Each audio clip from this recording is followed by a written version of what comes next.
घेतला फोन. हा बोला आता. आता काय काम आहे? कोण आलीये?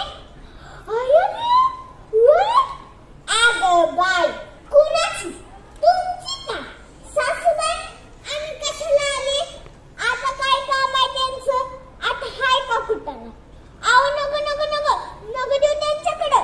नको नको तिलाच का? हा बोला सासूबाई. हॅलो सासूबाई. Hello hello.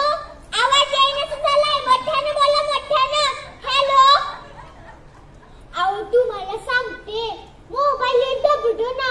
खरंच मला सुखाने जाऊनच द्यायचं नाही. बंदच करून ठेवते. अहो कालच डेपो मध्ये बसची वाट बघत बसली होती एक सुंदर पोर. कानात वाऱ्या होत्याच आणि हातात हे डबडो. अहो तिची नजर ही अशी गर्रा गर्रा गर्रा गर्रा बसून आली बर काजून.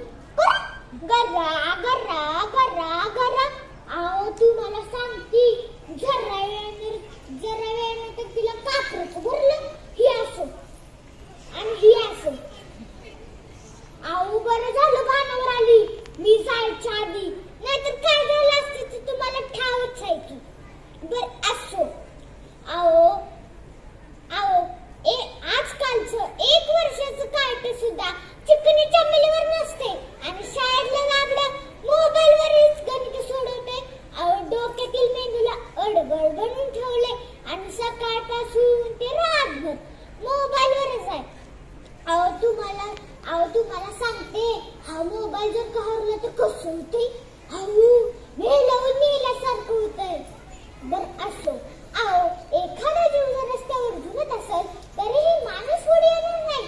कशाला मोबाईल पुढे ये? कशाला? विचारा.